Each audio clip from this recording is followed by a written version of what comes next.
കുട്ടികളെ, ഞാൻ ഇന്നലെ ഈ പോയുണ്ടല്ലോ lines written in early spring, അതില് ഫിഗേഴ്സ് ഓഫ് സ്പീച്ചിനെ കുറിച്ച് പറയാന്ന് പറഞ്ഞു. നമ്മൾ ഏത് കവിത പഠിക്കുകയാണെങ്കിലും അതിനകത്ത് ഉപയോഗിച്ചിരിക്കുന്ന അലങ്കാരങ്ങൾ ശ്രദ്ധിക്കണം. പലതരത്തിലുള്ള അലങ്കാരങ്ങളുണ്ട്. പല കവിതകളിലും പല അലങ്കാരങ്ങൾ ഉപയോഗിക്കും. ഫിഗേഴ്സ് ഓഫ് സ്പീച്ചിനെ കുറിച്ച് പറയുമ്പോൾ ഏറ്റവും ആദ്യം നമ്മൾ മനസ്സിലാക്കേണ്ടത് ഈ സാധനമാണ്, റൈം സ്കീം. ഈ സ്പെല്ലിംഗ് വളരെ കൃത്യമായിട്ട് നോക്കണം. Rhyme, RHYME, rhyme scheme. അപ്പൊ എന്താണ് റൈം സ്കീം? അത് ഇപ്പോ ഈ കവിതയിൽ നമ്മൾ കാണുന്നത് എത്ര സ്റ്റാൻസസ് ഉണ്ട്? 1, 2, 3, 4, 5, 6 സ്റ്റാൻസസ് ഉണ്ട്.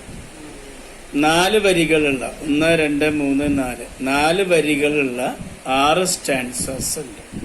അങ്ങനെ 6, 4, 24 സ്റ്റാൻസസ് ഉണ്ട്. അതില് നമ്മൾ ആദ്യത്തെ സ്റ്റാൻസ, ഈ കവിതയിലെ ഉടനീളം ഓരോ വരികളുടെ അവസാനം നോക്കുക, അതിന്റെ ശബ്ദം നോക്കുക. ഇവിടെ എന്താണ്? നോട്ട്സ് ആണ്. ഈ നോട്ട്സ് എന്ന് പറയുന്ന ഈ ശബ്ദത്തിന് റൈം ചെയ്ത് സാമ്യതപ്പെടുത്തി, അല്ലെങ്കിൽ പ്രാസത്തിൽ, അതേ പ്രാസത്തിൽ വരുന്നത് ഇവിടെ ഇല്ല. Thoughts, notes, thoughts. കണ്ടോ നിങ്ങള്?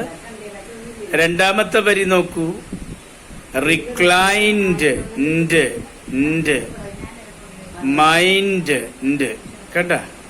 അപ്പൊ ഇതിന് റൈം ചെയ്തു വരുന്നത് ഇതാണ്, ഇതിന് റൈം ചെയ്തു വരുന്നത് ഇതാണ്. അപ്പൊ ഓരോ റൈമിന് നമ്മൾ പേര് കൊടുക്കുക. ഇപ്പൊ ആദ്യത്തെ വരിക്ക് നോട്ട്സ് എന്ന് കൊടുത്തു, ഇത് തന്നെയല്ലേ തോട്ട്സ്. അപ്പൊ നോട്ട്സ് എന്ന് കൊടുക്കുമ്പോൾ നമ്മൾ എ എന്ന റൈമിന് പേര് കൊടുത്തു എന്ന് കരുതും. ഇതേ പ്രാസത്തിൽ വരുന്നത് പിന്നെ ഏതാണ്? തോട്ട്സ് അല്ലേ. അപ്പൊ നമ്മൾ അതിനും എന്ത് കൊടുക്കുക? എ കൊടുക്കുക. ഓക്കേ. രണ്ടാമത് റിക്ലൈൻഡ് അല്ലേ, അപ്പൊ അത് വേറൊരു ശബ്ദമാണ്. അപ്പൊ നമ്മൾ അതിന് ബി കൊടുത്തു എന്ന് കരുതൂ. അതിന് പ്രാസത്തിൽ വരുന്നത് പിന്നെ മൈൻഡ് അല്ലേ. റിക്ലൈൻഡിന് എന്താ കൊടുത്ത? ബി അല്ലേ കൊടുത്ത്. അതുപോലെ മൈൻഡിനും എന്ത് കൊടുക്കുക? ബി കൊടുക്കുക. അപ്പോ ഈ കവിതയുടെ റൈം സ്കീം ചോദിക്കുകയാണെങ്കിൽ മക്കൾ എന്ത് പറയണം? എ ബി എന്ന് പറയണം. ഇത് വളരെ പ്രധാനപ്പെട്ടതാണ്. ഓക്കെ, വളരെ ശ്രദ്ധിക്കണം കേട്ടോ. അതുപോലെ തന്നെ to her fair works did nature link, അതുപോലെ തന്നെ അല്ലേ തിങ്ക് വരണത്. ഇവിടെ റാൻ കണ്ടില്ലേ, അതേ പ്രാസല്ലേ മാൻ വരണത്. അപ്പൊ എന്ത് കൊടുക്കാം? ആദ്യത്തെ പ്രാസത്തിന് എ കൊടുത്തു എന്ന് കരുതൂ. അതിനെ റൈം ചെയ്യുന്നത് ഇതല്ലേ, തിങ്ക് അല്ലേ. അപ്പൊ നമ്മൾ അതിനും എ കൊടുത്തു. റാൻ മറ്റൊരെണ്ണായത് കൊണ്ട് ബി കൊടുത്തു. റാനിന് റൈം ചെയ്തു വരുന്നത് മാൻ അല്ലേ. അപ്പൊ നമ്മൾ എന്ത് കൊടുത്തു? ബി കൊടുത്തു. ശ്രദ്ധിച്ചോ മക്കള്? അപ്പൊ ഇതും എ ബി കണ്ടോ? ഇതേപോലെ തന്നെയല്ലേ ഇപ്പുറത്ത് വരണത്. ബവർ, ഫ്ലവർ, കണ്ടില്ലേ. അപ്പൊ ഇതിന് എ കൊടുത്തു. അതിനെ റൈം ചെയ്ത് വരുന്നത് കൊണ്ട് എ കൊടുത്തു. റീഡ്സ്, ബ്രീഡ്സ്, കണ്ടോ കുട്ടികള്? മറ്റൊരു പ്രാസായത് കൊണ്ട് അതിന് വേറൊരു സിലബിള് കൊടുത്തു. അപ്പൊ ഇതിനും ബി കൊടുത്തു. അപ്പൊ എന്താ വരിക? A B. അങ്ങനെ ഈ കവിത ഉടനീളം വരുന്നത് ഏത് റൈമാണ്? A B. മനസ്സിലായോ? അപ്പൊ ഇതാണ് ഒന്നാമത്തെ മനസ്സിലാക്കേണ്ടത്. നമ്മൾ എന്താ എടുത്തത്? റൈം സ്കീമാണ് എടുത്തത്. ഓക്കെ. ഇനി രണ്ടാമതായിട്ട് നമുക്ക് പേഴ്സണിഫിക്കേഷൻ നോക്കാം. പേഴ്സണിഫിക്കേഷൻ, ഈ സ്പെല്ലിംഗ് നോക്കാം. എന്താ പേഴ്സണിഫിക്കേഷൻ? നമ്മൾ മനസ്സിലാക്കേണ്ടത് ഒരു മനുഷ്യനല്ലാത്ത ഒരു വസ്തുവിന് മാനുഷിക സ്വഭാവ ഗുണങ്ങൾ കൊടുക്കുക. ഇപ്പൊ മനുഷ്യനാണല്ലോ, മനുഷ്യന് മാത്രം ചെയ്യാവുന്ന കുറേ കാര്യങ്ങളുണ്ട്. അത് മനുഷ്യന്റെ കഴിവാണ്. മനുഷ്യനല്ലാത്ത ഒരു വസ്തുവിന് ഇതുപോലത്തെ ഗുണങ്ങൾ കൊടുക്കുമ്പോഴോ അപ്പൊ അതിനെയാണ് നമ്മൾ എന്ത് പറയുക? പേഴ്സോണിഫിക്കേഷൻ എന്ന് പറയുക. അപ്പൊ ഇതിന് ഉദാഹരണം ഇവിടെ എവിടെയാന്നൊക്കെ ചോദിച്ചു കഴിഞ്ഞാൽ നമ്മൾ മനസ്സിലാക്കേണ്ടത് ഇവിടെ ഞാൻ കാണിച്ചു തരാം. ടു ഹെയർ ഫയർ വർക്ക്സ് കണ്ടില്ലേ? എന്താണ് ടു ഹെയർ ഫയർ വർക്ക്സ് എന്ന് പറഞ്ഞാൽ ഉദ്ദേശിക്കുന്നത്? അവളുടെ പദ്ധതി അല്ലേ? ആരാണ് ഹെയർ? അവളുടെ എന്ന് പറയുമ്പോൾ ആരാണ്? പ്രകൃതി. ടു ഹെയർ ഫയർ വർക്ക്സ്, പ്രകൃതിയുടെ ഫയർ വർക്ക്സ്, പ്രകൃതിയുടെ വളരെ നല്ല ജോലികൾ. സത്യത്തിലെ മനുഷ്യനല്ലേ ഈ ജോലിയുടെ കാര്യങ്ങൾ പറയാ അല്ലേ? ഫയർ വർക്ക്സുകളൊക്കെ മനുഷ്യൻ ബ്രിങ് ചെയ്യണതല്ലേ, മനുഷ്യൻ കൊണ്ടുവരുന്നതല്ലേ? അപ്പൊ അങ്ങനെ വരുമ്പോ പ്രകൃതിയുടെ എന്ന് പറയുമ്പോ മനുഷ്യനല്ലാത്ത ഒരു വസ്തുവിന്റെ മാനുഷിക വസ്തുവിന് മാനുഷിക സ്വഭാവങ്ങൾ, ഗുണങ്ങൾ കൊടുക്കുക. അതിനെയാണ് നമ്മൾ എന്ത് പറയുക? പേഴ്സണിഫിക്കേഷൻ എന്ന് പറയുക. അപ്പൊ ഈ പേഴ്സണിഫിക്കേഷന്റെ ഉദാഹരണം ചോദിക്കുകയാണെങ്കിൽ to her fair works did nature link എന്ന് വെക്കാം. ഓക്കെ, അതുപോലെ തന്നെ നമുക്ക് ഇത് ഇവിടെ നോക്കൂ. അപ്പൊ അവിടെ നിങ്ങൾ ഈ അണ്ടർലൈൻ ചെയ്തിട്ട് അവിടെ പേഴ്സണിഫിക്കേഷൻ എഴുതിയിടണം എന്നാണ് ഞാൻ പറഞ്ഞു വരുന്നത് കേട്ടോ. ഓക്കെ, ഇതേപോലെ മറ്റൊരു കാര്യം നമുക്ക് മനസ്സിലാക്കാനുള്ളത് ഇതാണ്. Enjoys the air it breathes അല്ലേ? എൻജോയ്സ്, എൻജോയ് ചെയ്യുന്നു. Air it breathes, it breathes എന്ന് പറയുമ്പോ ഇത് ശ്വസിക്കുന്ന ഏത്? ഈ പൂക്കളുണ്ടല്ലോ, എവരി ഫ്ലവർ, ഓരോ പൂക്കളും അതിന്റെ ആ പ്രകൃതിയിലെ ഓരോ പൂക്കളും ആ പ്രകൃതിയിലെ കാറ്റുകള് അല്ലെ, ഇളം കാറ്റുകള് അത് ശ്വസിക്കുന്നുണ്ടെന്ന് പറയുന്നു അല്ലെ? മനുഷ്യൻ ശ്വസിക്കുന്നുണ്ട്. അതേപോലെ തന്നെ പ്രകൃതിയിലെ ഫ്ലവർ, പൂക്കള്, പൂക്കൾ എന്ന് പറയുമ്പോൾ മനുഷ്യനല്ല അല്ലെ? പ്രകൃതിയിലെ വിഭവങ്ങളിൽ ഒന്നാണ് ഈ പൂക്കള്. അപ്പൊ മനുഷ്യൻ ശ്വസിക്കുന്നത് പോലെ പൂക്കൾ ശ്വസിക്കുന്നു എന്ന് പറഞ്ഞാൽ അപ്പൊ മനുഷ്യന്റെ ഗുണങ്ങൾ കൊടുത്തിരിക്കുകയാണ് ഇവിടെ പൂവിന്. അതുകൊണ്ടാണ് ഇവിടെ ഈ ഭാഗം every flower enjoys the air it breathes എന്ന് പറയുന്നത്. മനസ്സിലാവുന്നുണ്ടോ? അപ്പൊ ഈ വരിയും every flower enjoys the air it breathes, അതും എന്താണ്? പേഴ്സണിഫിക്കേഷൻ ആണ്. എന്റെ കുട്ടികള് ഇവിടെ ഇങ്ങനെ ഇട്ടിട്ട് പേഴ്സണിഫിക്കേഷൻ കൊടുക്കണം. ഈ ഭാഗം to her fair works did nature link, ഇവിടെ നിങ്ങൾ പേഴ്സണിഫിക്കേഷൻ എന്ന് കൊടുക്കുക. മക്കൾക്ക് അവിടെ തന്നെ എഴുതിയിട്ടുള്ളൂ, അപ്പൊ അറിയാലോ പേഴ്സണിഫിക്കേഷൻ. പേഴ്സണിഫിക്കേഷൻ മറ്റൊരു ഉദാഹരണം എനിക്ക് പറയാനുള്ളത് അത് ഇവിടെയാണ്. ഏത്? If such be nature's holy plan, പ്രകൃതിയുടെ ഹോളി പ്ലാൻ. മനുഷ്യരല്ല ഈ പദ്ധതികളിടുക, മനുഷ്യർക്കാണ് ഓരോ പ്ലാനുകളൊക്കെ ഉള്ളത് അല്ലേ? ഇവിടെ മനുഷ്യരുണ്ടാക്കുന്ന പ്ലാനുകൾ പോലെ തന്നെ പ്രകൃതിയുടെ ഹോളി പ്ലാനിനെ കുറിച്ച് പറയാം. പ്രകൃതിയുടെ പരിശുദ്ധമായ പദ്ധതി ഞാൻ ഇന്നലെ പറഞ്ഞിരുന്നു. ഈ പരിശുദ്ധമായ പദ്ധതി എന്ന് പറയുമ്പോൾ എന്താണ്? പ്രകൃതിക്ക് അങ്ങനെ ഒരു പ്ലാൻ ഉണ്ട്.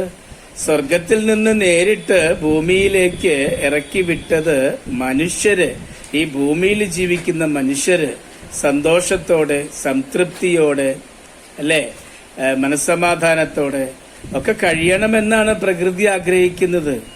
പ്രകൃതിയുടെ വിഭവങ്ങൾ കാണിച്ചു തരുന്നതിലൂടെ പ്രകൃതിയുടെ പ്ലാൻ അതാണ്. അപ്പൊ മനുഷ്യരുടെ ഹോളി പ്ലാൻ എന്ന് പറയുന്നത് പോലെ പ്രകൃതിയുടെ ഹോളി പ്ലാൻ എന്ന് പറയുമ്പോ അതിനെയാണ് നമ്മൾ പേഴ്സണിഫിക്കേഷൻ എന്ന് പറയുന്നത്. അപ്പൊ ഈ ഭാഗം പേഴ്സണിഫിക്കേഷൻ ആണ്. 3 പേഴ്സണിഫിക്കേഷൻ ഉണ്ട് അല്ലേ ഈ കവിതയില്? ഈ ഭാഗം പേഴ്സണിഫിക്കേഷൻ ആണ്.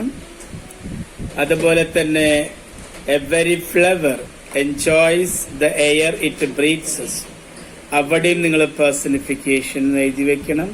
ടു ഹെർ ഫെയർ വർക്ക്സ്, അവിടെ നിങ്ങൾ പേഴ്സണിഫിക്കേഷൻ എന്ന് എഴുതി വെക്കണം.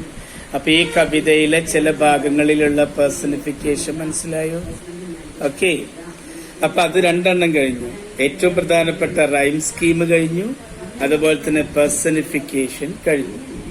ഇനി മൂന്നാമതായിട്ട് നമുക്ക് മനസ്സിലാക്കാനുള്ളത് അലിറ്ററേഷൻ എന്ന് പറയുന്ന ഒരു സംഭവമുണ്ട്. അലിറ്ററേഷൻ എന്താണ്? അലിറ്ററേഷൻ എന്ന് വെച്ചാൽ നോക്കൂ, എന്റെ സ്പെല്ലിംഗ് നോക്കൂ നിങ്ങൾ. അലിറ്ററേഷൻ, അലിറ്ററേഷൻ സത്യത്തില് അലിറ്ററേഷൻ എന്ന് പറഞ്ഞാല് അതൊരു പ്രാസം ഒപ്പിച്ച് ഒരു വാചകത്തിൽ എവിടെയെങ്കിലും ഉണ്ടാവും, അടുപ്പിച്ചടുപ്പിച്ച് ഓരോ സിലബിളുകള് ഒരുപോലെ വരും, ഒരേ ശബ്ദത്തിൽ വരും. അതിനെയാണ് നമ്മള് അലിറ്ററേഷൻ എന്ന് പറയുക. മനസ്സിലാവുന്നുണ്ടോ?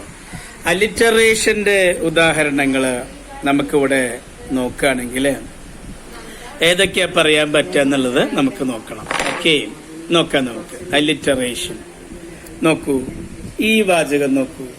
What man has made of മാൻ, മനുഷ്യൻ മനുഷ്യനോട് തന്നെ ചെയ്യുന്നത്. അങ്ങനെ പറയുമ്പോൾ നോക്കൂ, വാട്ട് മാൻ മെയ്ഡ്, എം കണ്ടില്ലേ, തൊട്ടപ്പുറത്ത് തന്നെ എം വീണ്ടും കണ്ടില്ലേ, തൊട്ടപ്പുറത്ത് തന്നെ വീണ്ടും എം കണ്ടില്ലേ. അപ്പൊ ഒരേ സിലബിളുകള് ഒരേ പ്രാസത്തിൽ ഒരേ ശബ്ദത്തിൽ ഇങ്ങനെ അനുവർത്തിച്ചു വരിക, അതിനെയാണ് നമ്മൾ അലിറ്ററേഷൻ എന്ന് പറയുക. മനസ്സിലാവുന്നുണ്ടോ? വളരെ ശ്രദ്ധിക്കേണ്ടതാണ്. പിന്നെ മറ്റൊരു അലിറ്ററേഷന്റെ ഉദാഹരണം പറയാം. ഇവിടെ നോക്കൂ, എവിടെയാണ്? Yes, that there was pleasure there. കണ്ടില്ലേ? പ്രാസം ശരിയാവണില്ല, അനുപ്രാസം ശരിയാവണില്ലേ? ദാറ്റ് ടി, there ടി, കണ്ടില്ലേ? there ടി, കണ്ടില്ലേ? അപ്പൊ ഇതൊക്കെ സിലബിളുകൾ ഇങ്ങനെ അനുവർത്തിച്ചു വരണ കണ്ടു. അത് പ്രാസം ഒപ്പിച്ച് പറയാണ് ചെയ്യുന്നത്. ഇത്തരത്തിലുള്ള സെന്റൻസുകൾ. അപ്പൊ ഈ സെന്റൻസുകൾ നിങ്ങൾ നോക്കണം. ഓക്കെ. പിന്നെ അതുപോലെ തന്നെ ഇവിടെ നോക്കൂ, ഈ വരി നോക്കൂ. their thoughts I cannot measure. their their thoughts t കണ്ടു? രണ്ടും ഒരുമിച്ച് ഒരേ സിലബിളില് ഒരേ ഉച്ചാരണത്തിൽ വരണ കണ്ടു. ടി, their thoughts അല്ലേ? അപ്പൊ ഇതിങ്ങനെ അനുവർത്തിച്ചു വരല്ലേ ശബ്ദങ്ങള്. അതിനെയാണ് നമ്മൾ അലിറ്ററേഷൻ എന്ന് പറയാം. അപ്പൊ their thoughts I cannot measure എന്നുള്ളത് അലിറ്ററേഷൻ ആണ്. അതുപോലെ തന്നെ that there was a pleasure there, ഇതൊരു അനുപ്രാസമാണ് അല്ലേ? അതുപോലെ തന്നെ what man has made of man, M കണ്ടില്ലേ? ഇവിടെയൊക്കെ നിങ്ങൾ അലിറ്ററേഷൻ എന്ന് എഴുതിക്കോളൂ. അപ്പൊ നമ്മളെ റൈം സ്കീം കഴിഞ്ഞു, അലിറ്ററേഷൻ കഴിഞ്ഞു, അതുപോലെ തന്നെ പേഴ്സണിഫിക്കേഷൻ കഴിഞ്ഞു. ഓക്കെ, ഇനി നമുക്ക് ഒരെണ്ണം കൂടി നോക്കാനുള്ളത് ഇമേജറി ആണ്. ഇമേജറി എന്താ? ഇമേജറി എന്ന് പറയാം. ഇമേജറി കണ്ടോ? ആ വാക്ക് കണ്ടോ നിങ്ങള്? ഇമേജറി കണ്ടില്ലേ? സ്പെല്ലിംഗ് നോക്കണം. രണ്ട് തരത്തിലുള്ള ഇമേജറി ഉണ്ട്. ഇംഗ്ലീഷില് വിഷ്വൽ കാണാവുന്ന ഇമേജറി ഉണ്ട്. അതുപോലെ തന്നെ ഓഡിബിൾ എന്ന് പറയും. AUDIBL, ഓഡിബിൾ, കേൾക്കാവുന്ന ഇമേജറി ഉണ്ട് അല്ലേ? എന്താ വിഷ്വൽ ഇമേജറി എന്ന് പറഞ്ഞാല്? നമുക്ക് കാണാവുന്നത്, കാണിച്ചു തരിക. കാണുന്ന ഇമേജുകളൊക്കെ എന്താണ്? വിഷ്വലാണ്. ഇവിടെ ഈ വരി നോക്കൂ. The birds around me hopped and played. Birds worth കാണുന്ന കാഴ്ചകളല്ലേ ഇത്? പക്ഷികള് ചാടി കളിക്കുന്നു. ഇത് ബേർഡ്സ് വർത്ത് കാണുന്ന ഇമേജ് അല്ലേ? അതിനാണ് വിഷ്വൽ എന്ന് പറയുക നമ്മള്. മനസ്സിലാവുന്നുണ്ടോ? എന്താ ഓഡിബിൾ എന്ന് പറഞ്ഞാല്? നോക്കൂ, ഐ ഹേർഡ് 1,000. കാണുന്നുണ്ടോ നമുക്ക്? I heard 1,000 blended notes. ഞാൻ കേട്ടു.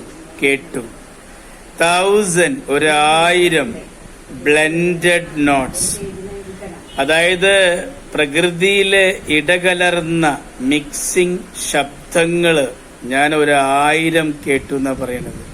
അത് കേൾക്കലല്ലേ? അത് ഓഡിബിൾ ആണ്. ഇതുപോലെ ഓഡിബിൾ ആയിട്ടുള്ള, അതുപോലെ തന്നെ കേൾക്കാവുന്ന, കാണാവുന്ന ഇമേജസുകൾ ഏതൊക്കെയുണ്ടോ അതെല്ലാം കാണാവുന്നത് വിഷ്വൽ ഇമേജ് ആണ്, കേൾക്കാവുന്നത് ഓഡിബിൾ ഇമേജ് ആണ്. നമ്മൾ എന്തൊക്കെ പഠിച്ചു? റൈമിംഗ് സ്കീം പഠിച്ചു, പേഴ്സോണിഫിക്കേഷൻ ഏതൊക്കെയാണെന്ന് പഠിച്ചു, അതുപോലെ തന്നെ ഇമേജറി പഠിച്ചു, വിഷ്വല് പഠിച്ചു, ഓഡിബിൾ ഇമേജറി പഠിച്ചു, അതുപോലെ തന്നെ അല്ലിറ്ററേഷൻ പഠിച്ചു. അതെവിടേക്കാണെന്ന് നമ്മൾ എഴുതി. ഏറ്റവും പ്രധാനപ്പെട്ടത് റൈമിംഗ് ആണ്. എ ബി അതൊക്കെ നോട്ട്സ് ഓഫ് അപ്രീസിയേഷനിൽ എഴുതണം. ഈ അലങ്കാരങ്ങളൊക്കെ ചെറുതായിട്ട് ഇങ്ങനെ കൂട്ടിച്ചേർക്കണം നോട്ട്സ് ഓഫ് അപ്രീസിയേഷനിൽ കേട്ടോ. ഇതോടെ ഈ കവിത കഴിഞ്ഞു മക്കളെ. Okay, thank you.